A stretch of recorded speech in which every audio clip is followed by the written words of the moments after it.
우리 후에 14절까지 우리 한번 또 다시 교독할 것입니다. 할렐루야. 여러분, 저는 34살에 처음 예수를 믿었는데요. 그때 저의 가장 큰 깨달음은 예수 믿는다는 것은 다른 차원의 문이 열리는 것이로구나 하는 것이었습니다. 다른 차원, 그 다른 차원이라는 것은 보이지 않는 세계, 지금까지 전혀 생각지도 않았던 세계, 34살까지 살았을 때 전혀 다루어지지 않았던 세계였습니다. 그리고 그것을 영의 세계라고 이야기하는 것을 나중에 알았습니다. 그런데 문제는 이 보이지 않는 세계, 이 다른 차원에 힘이 있다는 것이었습니다. 그리고 그 힘이 내가 당시 그리고 그때까지 살고 있는 보이는 세계에 가장 결정적인 영향력을 미치고 있다는 것이었습니다. 놀랍지 않습니까? 저는 정말 충격받았었습니다. 그래서 보니까 성경의 저자들이 다루고 있는 것, 그리고 그들이 주목하고 있는 것이 보이지 않는 세계다라고 이렇게 말씀하고 있습니다. 그리고 우리에게도 너희가 보이지 않는 세계에 주목하라 라고 말씀하고 계십니다. 보이지 않는 세계에 힘이 있다는 거예요. 여러분, 보이지 않는 세계의 힘 가운데 가장 큰 힘이 무슨 힘일 것 같아요? 와이파이? 방사선? 여러분, 이거 다 보이지 않잖아요. 와이파이도 안 보이고 방사선. 보이지 않는 세계. 우리가 그냥 지금 알려져 있는 보이지 않는 세계, 그런 것들에게도 알게 되는데, 그런 것도 있지만 그런 것에도 힘이 있어요. 그런데 성경은 보이지 않는 세계에 가장 큰 힘이 뭐냐면 하나님의 축복과 하나님의 저주라고 하는 것입니다. 누구의 축복과 누구의 저주라고요? 하나님이 주시는 축복, 하나님이 내시는 저주, 이것이 가장 큰 힘을 내 삶에 내고 있다라고 하는 사실인 것입니다. 그런데 이 하나님의 축복과 저주가 하나님 마음대로 그냥 하고 싶으신 대로 하는 게 아니고, 땅의 사람들이 그것을 자기 스스로 모르고 알고 그거를 선택하게 된다라고 하는 사실인 것입니다. 자기의 생각에서, 자기의 마음에서, 또 그에 따른 자기의 행위에서 축복과 저주를 자기가 만들어낸다라는 것이죠. 그래서 이것을 신약에 오면은 심는다 이렇게 표현하고 있습니다. 그래서 뿌린 대로 거둔다, 망고의 법칙이다 라고 갈라디아서 6장 7절은 이야기하고 있습니다. 솔로몬도 그걸 깨달았어요. 지혜의 왕 솔로몬, 잠언서 26장 2절에 보니까 원인이 없는 저주는 없다 깨달았습니다. 여러분 심각하지 않습니까? 이 보이지 않는 세계의 이 힘에 대해서 우리가 눈과 귀가 열려질 수 있게 되기를 바랍니다. 그래서 가나안 땅에 들어가서라고 하는 것은 가나안 땅에 들어가기 전에 정복전쟁이 있었습니다. 정복전쟁이 7년에서 10년 정도 걸렸는데, 그거 다 끝나고 이제 정상적인 데일리 라이프를 시작할 때 하나님께서 첫 번째 그 이스라엘 백성들을 모아놓고 하신 일이 뭐냐면 축복과 저주는 네가 선택하는 것이다. 여러분, 그분들은 이미 광야 40년을 겪었고요. 정복전쟁을 거의 10년 가까이 했기 때문에 광야 40년 동안에 모세 그리고 성막을 통하여서 말씀을 많이 아는 사람들이죠. 그럼에도 불구하고 다시 한번 의식을 했던 것입니다. 우리가 다 알지만 새해를 시작하면서 다시 한번 우리가 마음에 오늘 확인하기를 바랍니다. 바로 새해 복 많이 받으세요 하고 인사는 많이 하고 받았지만 그 복은 누구한테 달려있다고요? 나한테 달려있다는 것입니다. 나한테. 그래서 내가 어떻게 하느냐에 따라서 바로 나의 삶이 2020년 그리고 그 이후 뿐만 아니라 우리의 후손 3, 4대까지 이것이 계속된다라는 것을 오늘 다시 한번 확인하기를 원합니다. 자, 그런데요, 우선 이 말씀을 하기 전에 이제 가나안에 들어가서 그들이 맨 처음 한 것이 이제 이런 축복과 저주의 세리머니를 했는데 그거 하기 전까지를 한번 잠깐 이렇게 배경을 보면은 이스라엘 백성들이 맨 처음에 애굽을 떠날 때 젖과 꿀이 흐르는 가나안으로 갈 것이다 라는 말을 듣고 떠났잖아요. 아, 예수 믿으면 복 받는데 시작을 했단 말입니다. 근데 지금 이제 이 진행이 지금 어떻게 되는가를 보세요. 이 젖과 꿀이 흐르다 할 때부터 지금 얼마나 이제 지금 흘렀는가. 이제 아브라함은 75세에 하나님의 부르심을 받고 떠났어요. 그때 처음 여호와 하나님을 알게 된 것입니다. 근데 75세에 이제 하나님 믿기 시작을 해서 100세에 아들 얻었잖아요. 그러니까 25년 지난 거예요. 그리고 나서 언제부터 하나님이 바로 네가 대적의 문을 취할 것이다. 세상을 이길 것이다. 그런 말이거든요. 네가 이제야 나를 경외하는 줄을 알게 되기 때문에 이제부터 대적의 문을 취할 것이다. 라는 말씀을 하신 것은 그가 독자 이삭을 모리아산에서 바칠 때인 것입니다. 그래서 그때의 나이를 물론 성경에 몇 세라고 나와 있지 않지만 이 성경 역사를 공부하는 분들은 50년이 지날 것이다. 그러니까 이 이삭의 나이가 한 25살 정도, 그러니까 50년인 것입니다, 여러분. 그래서 50년. 지금 광야에서도 40년 광야를 보내고 정복전쟁을 7년에서 10년 했으니까 다 합하면 몇 년이에요? 50년이야, 대강. 그래서 50년, 하나님을 믿고 50년이 지나고 나서 이게 시작했을 때 축복이 나한테 오는 걸 성경이 지금 증거하고 있는 것이죠. 아브라함도 그렇고 이스라엘 민족도 젖과 꿀이는 가나안 땅에 들어가서 삶을 사는 데까지가 50년이 걸린 거예요.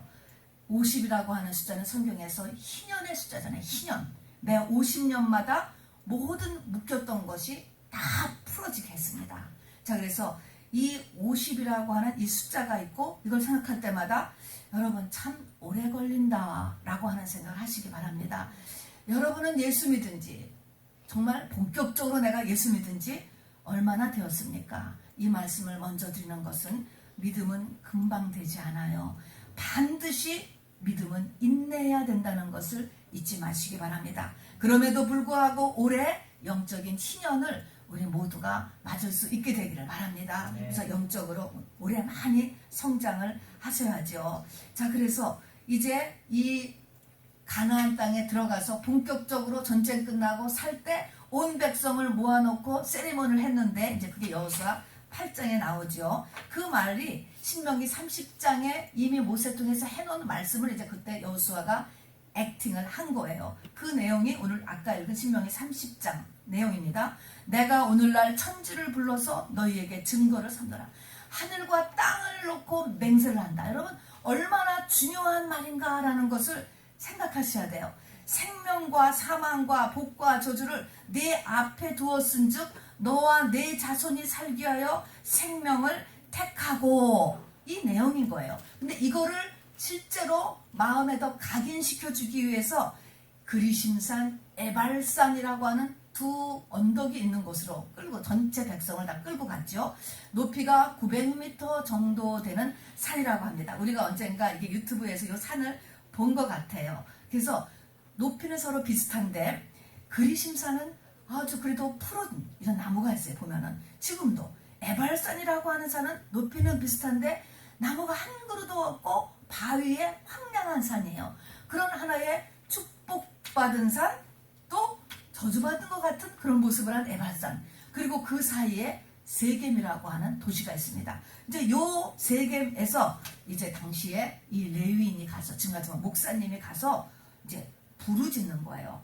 자, 이렇게 부르짖으면서 이제 교육을 시키는 건데, 이걸 이렇게 보면서 와, 축복의 땅 가나안에서도 다시 축복과 저주가 또 있다. 그걸 또 네가 선택해야 된다. 여러분 이거 굉장히 심각하지 않습니까? 어떻게 가나안 땅에 들어갔는데 거기서도 현실의 저주가 또 올 수 있을까?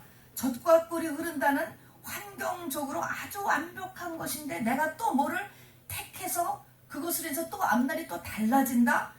이런 걸 생각할 때마다 사람은 환경이 복되다고 해서 환경의 물질 세계를 유복하게 해주었다라고 해서 앞날이 계속 잘 되는 것은 아니다. 가나안은 한마디로 젖과 꿀이 흐르는 곳이거든요. 이거를 우리에게 알려주는 것입니다, 여러분. 자, 그래서 이런 가나안에 들어가서도 하나님은 또 이거를 이제 사람들에게 이렇게 이제 넣어주는 것이죠. 그래서 이 세리머니 하는 그 내용을 보면은 사라 백성들을 양편에다가 나눴어요. 반은 축복산, 반은 저주산. 하나는 에발산, 하나는 그리심산이 이름이. 근데 이름을 그렇게 이제 축복산, 저주산이라고 이제 말들 하는 거죠. 그런 다음에 큰 돌판을 하나 준비해서 글씨가 잘 보이도록 돌판에다가 석회를 발랐대요. 그리고 석회 위에다가 율법을 썼습니다. 레위기 말씀을 쓴 것이죠. 그런 다음에 이제 제사를 지낸 단을 설치한 거야. 그런데 이 율법 서나 그리고 제사를 지낸 단을 두 산 중에 어디에다가 설치했을 것 같아요? 축복산에 설치했을 것 같아요? 저주산에다가 설치했을 것 같아요? 저주산에다가 설치를 했습니다. 자, 저주산에다 설치를 하고 그 다음에 이제 거기서 이제 목사님이 외치는 거죠.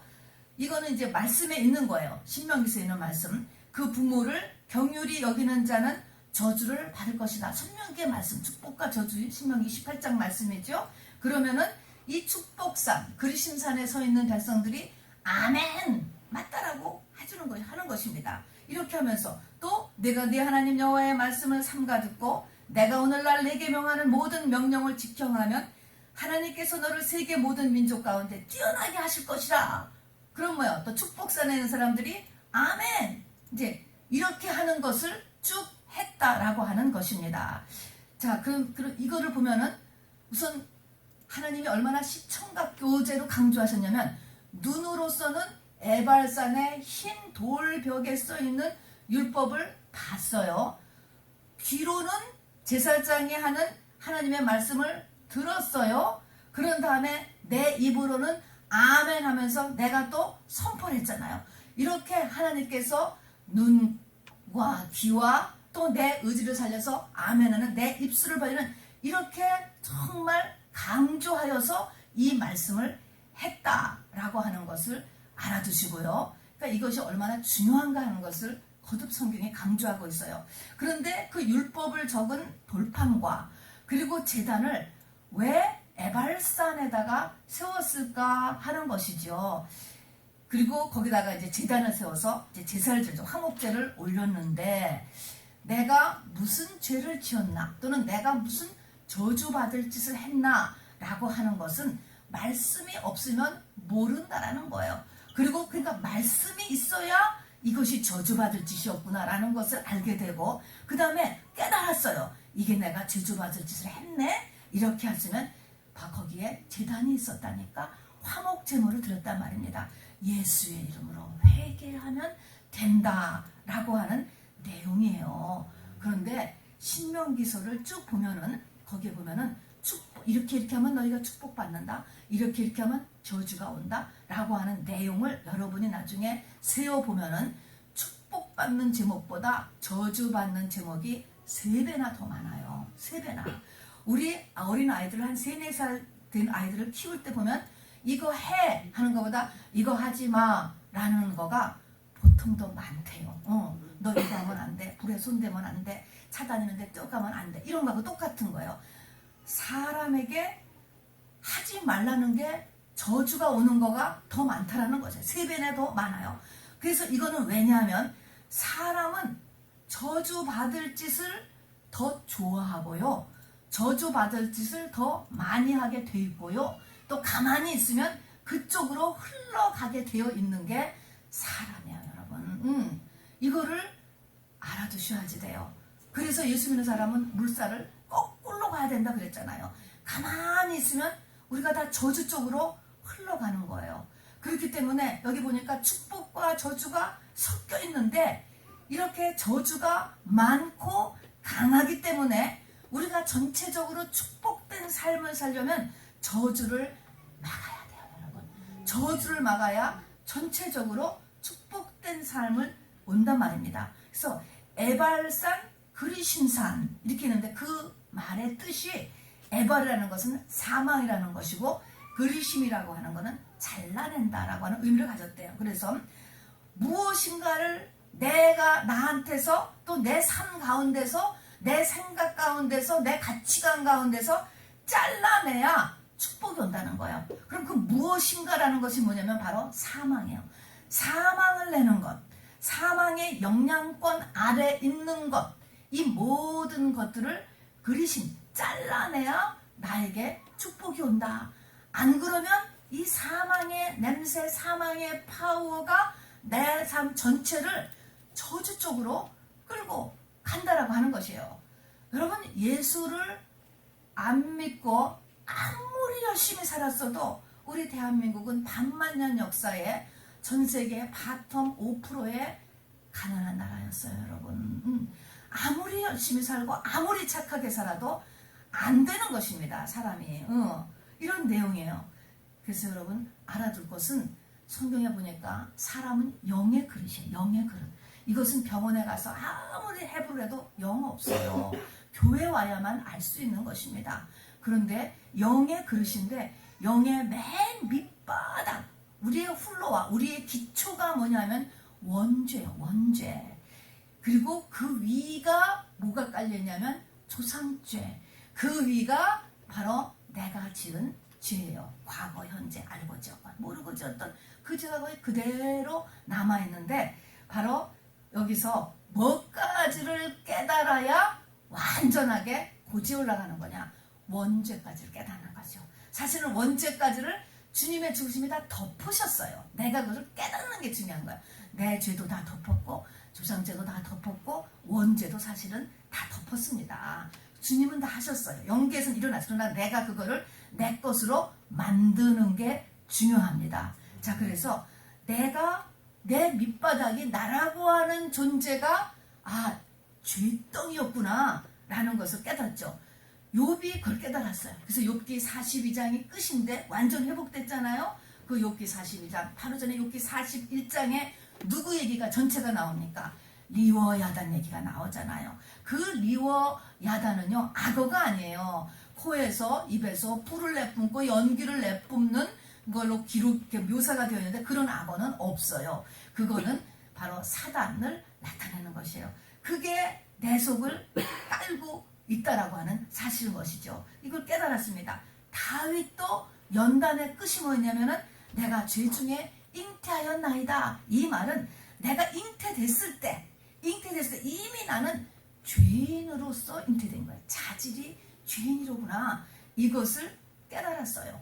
그래서 바로 예수 그리스도가 아니고서는 절대로 우리는 복을 이뤄낼 수 없다라는 것을 깨닫는 것. 하나님이 구세주를 예비했다는 것. 이거를 깨달았던 분이 성경의 인물들이야, 전부 다. 그렇습니다. 자, 그래서 이제 여기까지 우리가 깨닫는 데까지 가야 되고요. 그 다음에 이제 그리고 이제 그 마지막이 그 원죄는 사망이죠. 사망을 이르게 되고 원죄 다음 층에 있는 것이 조상죄라고 이야기했습니다. 그래서 이 둘이 가장 내 인생에 큰 일을 일으킵니다. 저주를 내는 거예요. 이 모든 것이. 자, 그래서 이 하나님의 내는 이 저주가 나를 가장 나쁘게 끌고 가는 거예요. 병에 걸리는 거, 유전이라고 하는 거, 그냥 우연히 일어나는 것 같이 보이지만 사고 나는 거, 중독에 빠지는 거, 성품이 나쁜 거, 여러분 이런 거 있죠? 이게 다 여기서 오는 거예요. 오는 것입니다. 십계명은 하나님의 모든 영의 원리 중에서 가장 기본이 되는 기둥 10가지거든요. 다 여기서 번져 나간 것인데 그 중에 보면은 뭐가 있습니까? 하나님의 법을 어겼으면 그것이 나로 끝나는 것이 아니고 후손 3, 4대까지 벌이 간다는 것이 무서운 거예요, 여러분. 벌이 간대요. 저주가 내려간다는 것입니다.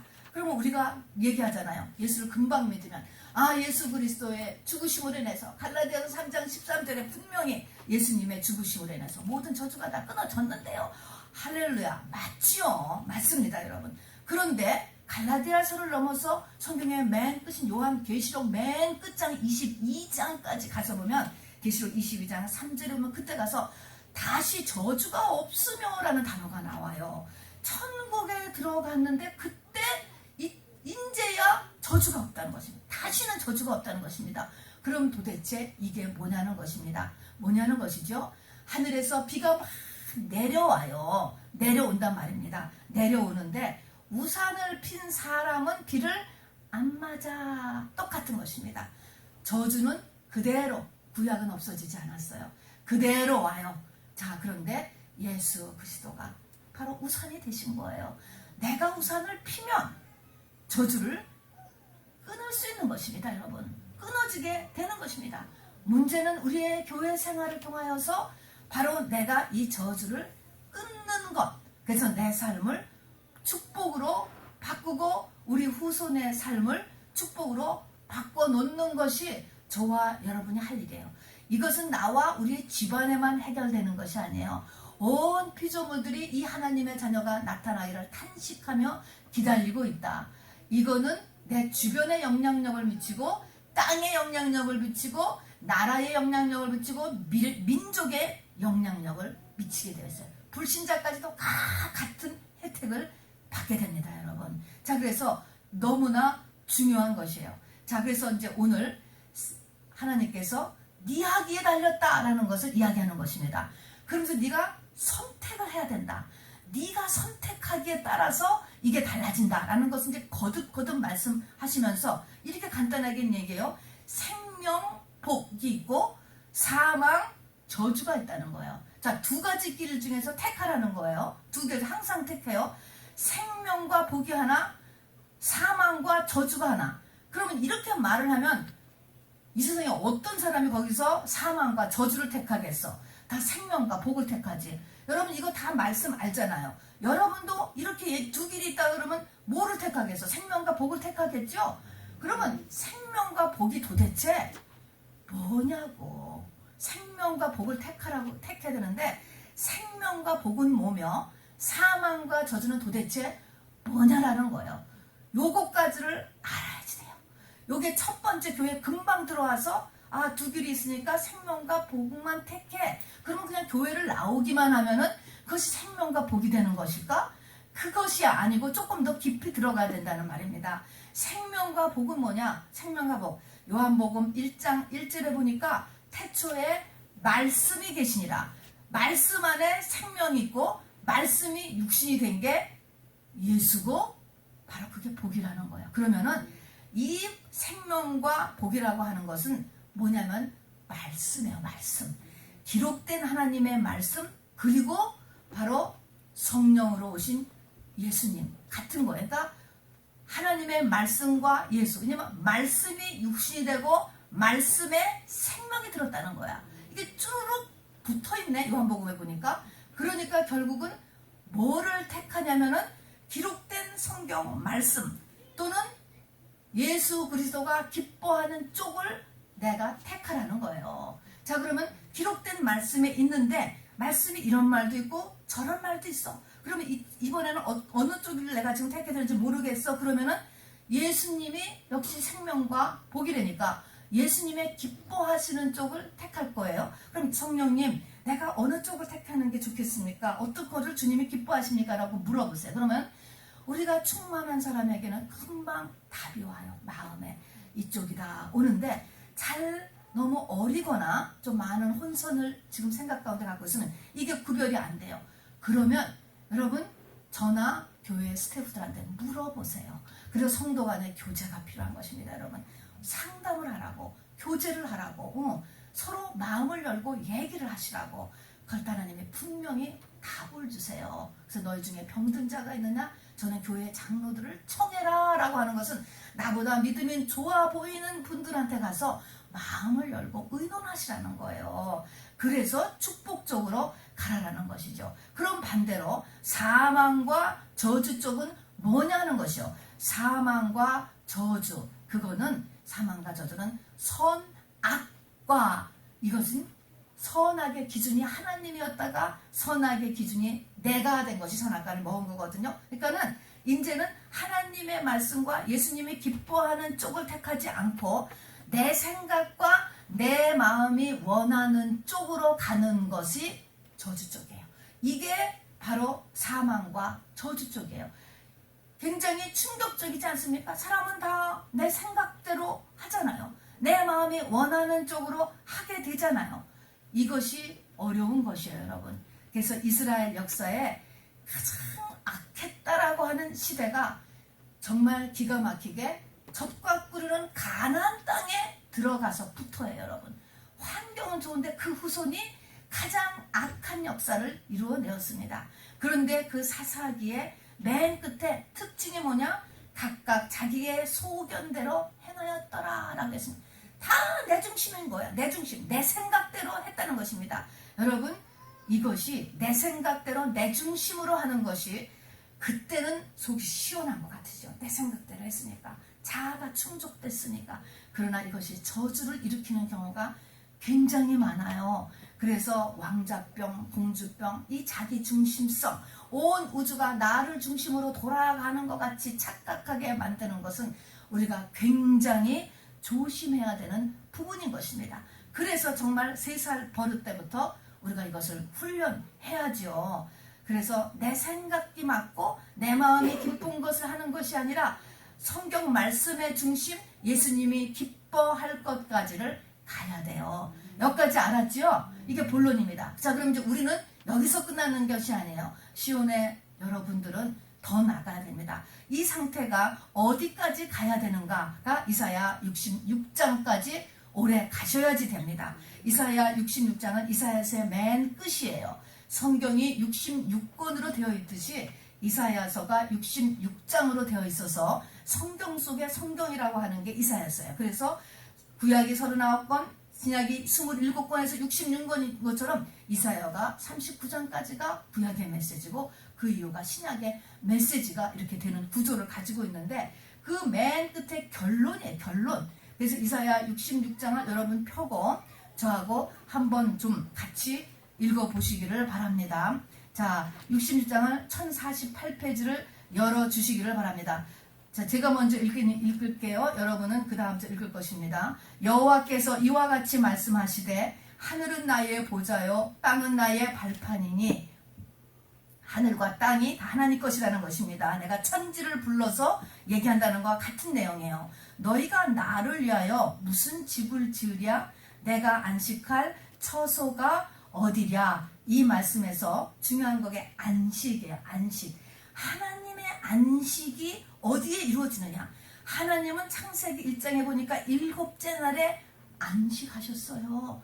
이게 뭡니까? 믿음의 고지인 거예요. 우리 속에 성령 받아서 잉태되었잖아요. 하나님의 집 성전이 지금 지어지고 있잖아요.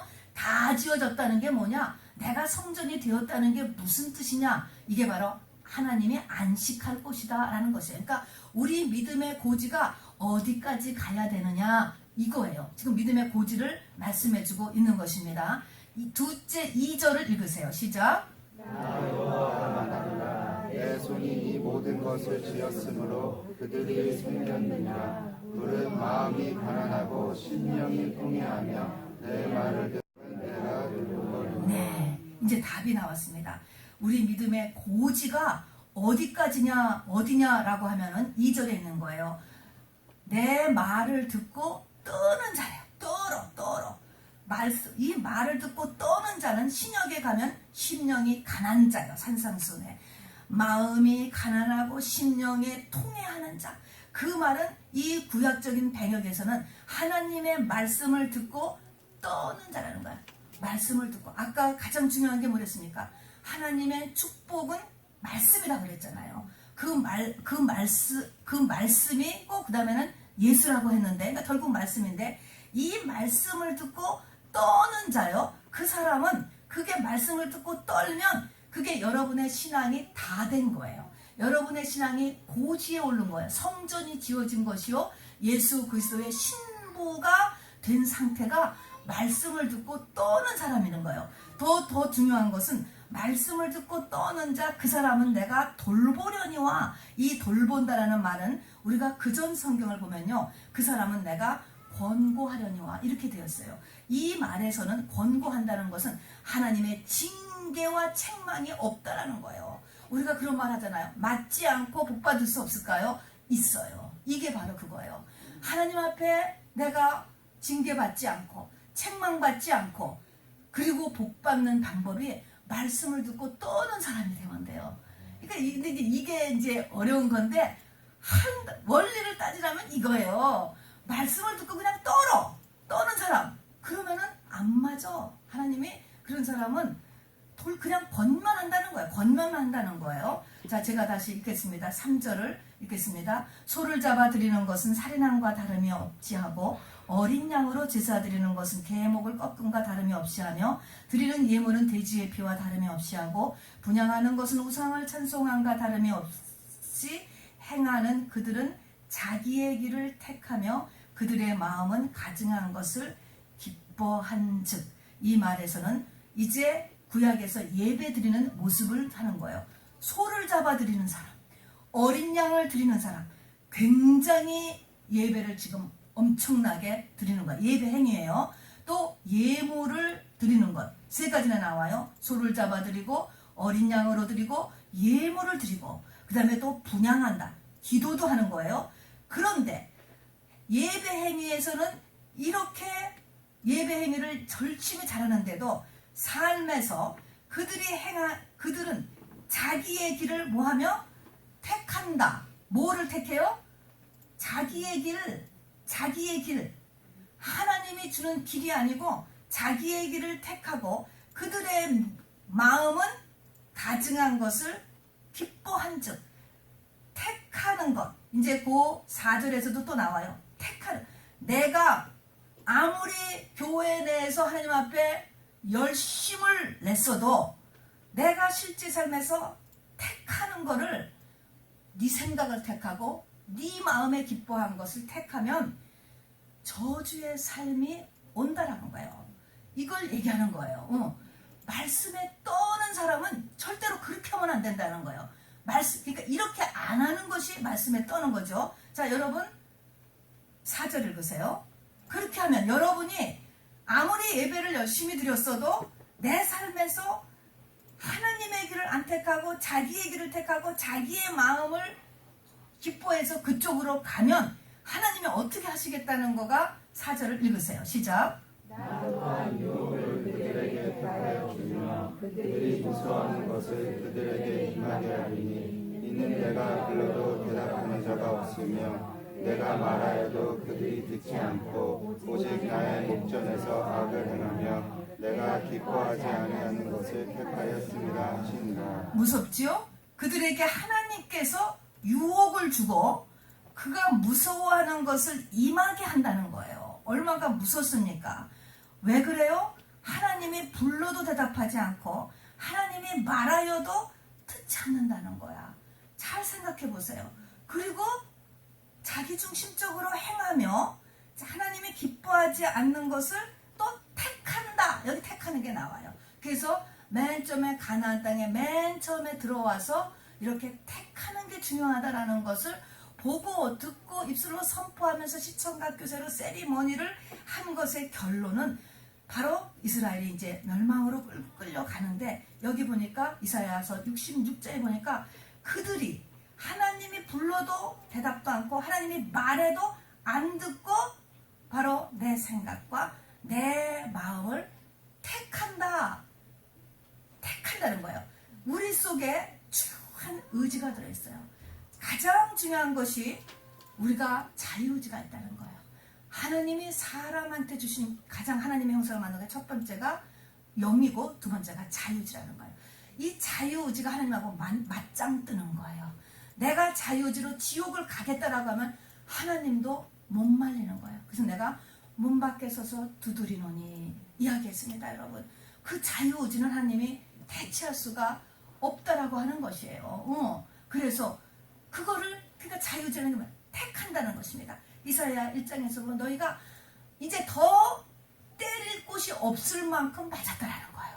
그런데도 의지를 하나님 쪽으로 안 돌린다는 것이에요. 그렇게 한탄하는 것이 나와요. 한탄하는 거. 여러분 제발 고집과 이 자존심을 꼭 버리셔야지 돼. 이것이 불붙으면 우리를 끝까지 이렇게 이 택함을 저주 쪽으로 이렇게 가게 이렇게 하는 것입니다. 자, 그래서 택하였음이라 했습니다. 5절 여러분 5절은 이제 제가 읽을게요. 여호와 다시 한번 읽었잖아요. 여호와의 말씀으로 말미암아 떠는 자들아. 여러분 요 말씀 좀 요 줄 좀 다시 읽어요. 같이 시작. 여호와의 말씀으로 말미암아 떠는 자들아. 아멘. 이렇게 돼야 돼요, 여러분. 여호와의 말씀으로 말미암아 떠는 자들아. 그의 말씀을 들을지어다. 이르시되 너의 형제가 너희를 미워하며 내 이름으로 말미암아 너희를 쫓아내며 이르기를 여호와께서는 영광을 나타내사 너희 기쁨을 너희에게 보이시기를 원하노라 하였으나 그들은 수치를 당하리라 하셨느니라. 이제 이거는 쭉 보면은 이제 하나님 이 땅에서 어려움도 당하고 좀 고난도 당하지만 하나님께서 이제 회복을 놀랍게 시켜 주신다는 것을 이제 적고 있어요. 이렇게 하나님의 말씀에 떠는 사람까지 되기만 하면 이제 완전 회복시킨다는 내용이에요. 6절 읽어주세요.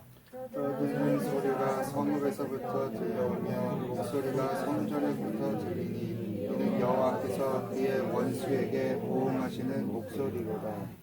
7절 같이 읽어요. 시온은 진통을 하기 전에 해산하며 고통을 당하기 전에 나마를 낳았으니. 와, 아들을 낳았어요. 아들. 이 아들이 누구죠?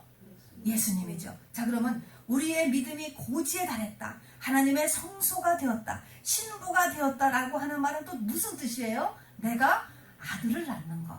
예수를 낳는데 곧 우리가 이 진통을 하면서 이 애를 낳으려면 힘들고 고난을 많이 당하잖아. 그런데 말씀에 떠는 자만 되면 진통을 하기 전에 그냥 아들을 쑥 낳는다는 거야. 그래서 이 예수를 낳는 사람, 아들을 낳는 사람을 성경은 시온이라고 하는 거예요. 그런데 이렇게 떠는 말씀에 떠는 사람이 되면은 와, 그냥 아들을 쑥 낳아버린다 이런 거예요. 아까 같이. 그러니까 맞지 않고 가는 방법이에요. 자, 그래서 8절 여러분 읽어보세요. 이러한 일을 들은 자가 누구이며 이러한 일을 본 자가 누구이며 나라가 어찌 하루에 생기겠으며 민족이 어찌 한순간에 태어나겠느냐. 그러나 시온은 진통하는 즉시 그 아들을 순산하였도다. 기적이죠, 기적. 예. 여호와께서 이르시되 내가 아이를 갖도록 하였은즉 해산하게 하지 아니하겠느냐. 네 하나님이 이르시되 나는 해산하게 하는 이인즉 어찌 태를 닫겠느냐 하시니라. 10절 예루살렘을 사랑하는 자들이여 다 그 성읍과 함께 기뻐하라. 다 그 성읍과 함께 즐거워하라. 그 성을 위하여 슬퍼하는 자들이여 다 그 성의 기쁨으로 말미암아 그 성과 함께 기뻐하라. 자, 이제 얼마 이제 계속 끝까지 축복의 얘기를 하고 있어요. 너희가 젖을 빻는 것 같이 그 위로하는 품에서 만족하겠고 젖을 넉넉히 빻은 것 같이 그 영광의 풍성함으로 말미암아 즐거워하리라. 12절 여호와께서 이와 같이 말씀하시되 보라 내가 그에게 평강을 강같이 그에게 온 나라의 영광을 넘치는 시내같이 주리니 너희가 그 성읍에 젖을 빨 것이며 너희가 옆에 앉으며 그 무릎에서 잡을 것이라. 어머니가 자식을 위로한 같이 내가 너희를 위로할 것인즉 너희가 예루살렘에서 위로를 받으리니. 14절까지 읽고 마치겠습니다. 너희가 이를 보고 마음이 기뻐서 너희 뼈가 연한 풀의 무성한 같으니라. 여호와의 손은 그의 종들에게 나타내겠고 그의 진노는 그의 원수에게 더하리라. 그랬습니다. 그래서 하나님의 위로와 만족함과 축복과 기쁨과 회복과 이런 것들이 이제 계속적으로 이제 쭉 이렇게 기록이 이렇게 되어 있습니다. 자, 그래서 올해 내가 선택을 하는데 하나님의 말씀에 떠는 자까지 돼야지 돼요. 성경에 보면은 하나님의 축복을 받는 사람, 또 하나님 앞에 쓰임 받은 사람은 전부 다 말씀에 떤 사람들이었어요. 결론을 보면 아브라함이 독자 이삭을 바칠 수 있었던 것은 왜 그래요? 왜? 말씀에 떨었기 때문에. 하나님의 말씀이 하나님 바치라고 그랬잖아요. 독자 이삭을 모리아산에 가서 바치. 그 말씀에 떨었기 때문에 아들을 바친 거예요. 또 노아가 120년 동안 방주를 지어서 자기와 자기 가족을 구원했잖아요. 하나님이 비가 와서 온 인류를 다 멸망시킬 것이다. 너는 방주를 지어라. 그 말씀을 듣고 그 말씀에 떨었으니까 야, 여기는 120년이나 갔어요. 오래. 정말 왕바보 중에 왕바보를 짓을 했지요. 그 좋은 세상에. 거기다가 이 방주를 지으면서 나중에 110년 만에 자기와 자기 가족을 살리는 것은 하나님의 말씀을 떨었습니다. 모세, 바로 애굽에 다시 들어가라고 그랬어요. 애굽에 트라우마가 있었던 모세예요. 근데 왜 들어갔어요? 출애굽시키는 하나님이 들어가라고 했는데 말씀에 떨었기 때문에요. 하나님의 말씀을 심각하게 떨어야지 돼요. 떨은 사람들이 축복받고 바로 쓰임 받은 사람이 된 거예요. 그러면 말씀에 떨으라고 했어요. 말씀에 떨어. 그럼 우리 그냥 말씀을 이렇게 성경 말씀에 부들부들 떠는 척을 할 수도 없고 어떻게 해야 말씀에 우리가 떨 수 있을까? 이사야 50장을 보니까 말씀에 떨으려면은 귀가 열려져야 말씀이 떤다는 거예요. 귀가 열려져야 돼. 귀가 열려. 귀가 열린다는 말은 뭘까? 그 말씀의 권위를 인정하는 게 귀가 열려지는 거예요. 말씀의 권위, 성경 말씀의 권위를 인정한단 말입니다. 여러분, 이 말씀의 권위, 대법원의 판결을 받으면 어떻게 해요? 떨죠. 확실한 거니까. 존스 홉킨스 병원에서 검사에서 결과가 나왔다. 떨어요. 믿는 거예요. 그게 바로 믿는 거죠. 왜 그래요? 권위를 인정해 주니까 믿는 거고 떠는 거예요. 결국은 뭐예요? 이 하나님의 말씀, 이것에 대한 권위를 우리가 어느 만큼 인정하느냐, 요것에 있는 거예요. 요것이 바로 귀를 여는 거예요. 자, 그러면은 우리 신앙생활 오래 했으니까 이사야서 50장 5절에도 보면 주 여호와께서 나의 귀를 열으셨으므로 내가 귀가 열려지고 있어. 나는 생명과 이 복, 말씀 쪽을 잘 택하고 있어 라고 생각한다면 여러분의 두 가지의 기준을 이사야 50장에서 얘기하고 있어요. 내가 귀가 잘 열려지고 있다라고 하는 사람은 무슨 일이 일어나냐면 여호와께서 나의 귀를 여셨으므로 50장 5절에요. 내가 거역지도 아니하고 뒤로 물러가지도 아니한다. 그랬습니다. 두 가지를 하고 있어야 되는 거예요. 거역지 않는 거, 두 번째는 믿음이 뒤로 물러가지 않고 있어야 귀가 열린 사람이라는 거예요. 이게 내가 선택을 지금 잘하고 있는 중이라 하는 것입니다. 그러면 하나님을 거역한다는 게 무슨 뜻일까요? 이것의 거역이라고 하는 단어가 딱 대표적으로 쓰여 있는 거가 사무엘상 15장 23절입니다. 거역한 사람의 대표가 사울 왕이에요. 사울 왕. 거역을 했더니 하나님은 네가 말씀을 버린 것으므로 나도 너를 버린다. 이렇게 얘기하는 것입니다. 말씀이 하나님을 버리는 거예요. 그러면서 거역하는 것은 사술의 죄와 같다.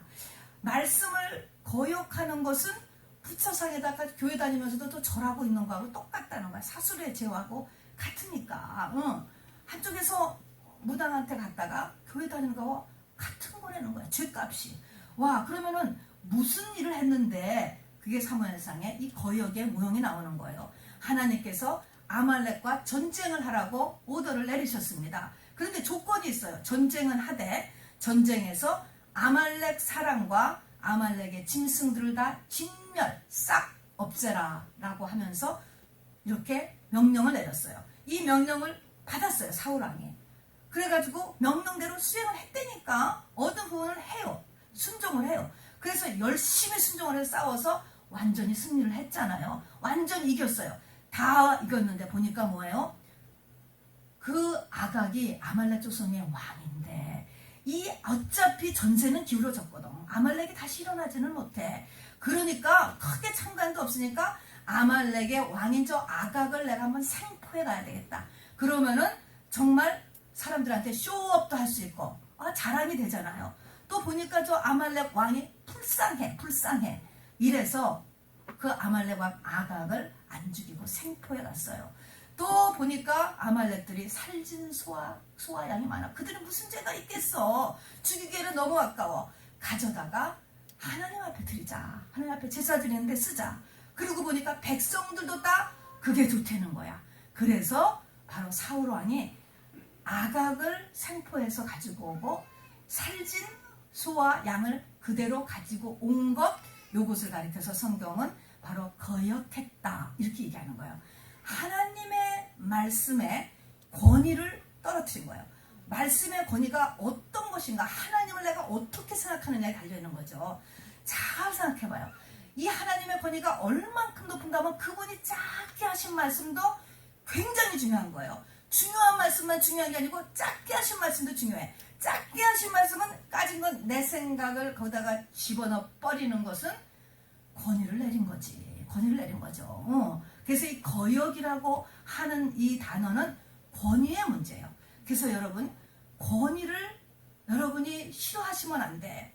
권위를 무너뜨리는 게 사단의 역사예요, 여러분. 권위가 무너지면 다 무너지는 거예요. 그래서 우리가 애 자랄 때는 부모의 권위가 반드시 있어야 돼요. 결혼하면 남편의 권위가 세워져야 돼요. 교회에 오면 영적 권위가 세워져야 되는 거예요. 이 세 권위는 여러분 무너뜨리면 안 돼요. 그러니까는 이게 좋게 다가오는 사단이 무엇입니까요? 인본주의, 자유주의라는 게 뭐예요? 이 성경이나 다른 책이나 같다라는 거예요. 같다라는 거. 이런 것들이 다 보이지 않게 나에게 저주로 이끌어가는 바로 길이라고 하는 것을 우리가 눈을 열어서 볼 수 있게 되기를 바랍니다. 그래서 하나님의 말씀의 권위, 하나님의 권위, 하나님이 어떤 분인가, 천지를 만드신 분, 하늘은 나의 보좌, 땅은 나의 발판, 우리의 머리카락을 세시고 입술의 모든 말을 아시고 걸음걸이의 숫자를 세시고, 땅으로 하나님께서 사람의 생로병사가 내 손에 있다 라고 얘기하잖아요. 이런 것처럼 하나님의 권위를 여러분이 확실하게 하셔야 돼. 이 거역하지 않고 있는가 하는 거고, 두 번째는 뒤로 물러가는 거예요. 히브리서 10장 37절부터 39절까지 보면은 믿음으로 산다라고 하는 것은 믿음이 뒤로 물러가지 않는 거예요. 여러분, 내가 과거에는 신앙생활을 어떻게 했는데, 얼마나 잘했는데, 여러분 이런 거 자랑하지 마시기 바랍니다. 여러분 빨리 회복하셔야 되는 거예요. 바로 뒤로 물러가면 내 마음이 저를 기뻐하지 아니하리라. 그리고 뒤로 물러가면 침륜에 빠진다. 뒤에 죽음의 늪이 기다리고 있다는 거예요. 이 침륜은요, 저 아프리카에 있는 죽음의 늪 같은 거예요. 이제 한번 침륜에 빠지면, 그 늪에 빠지면 악을 쓸수록 더 빠져. 이게 침륜이라고 하는 죽음의 늪인 거예요, 여러분.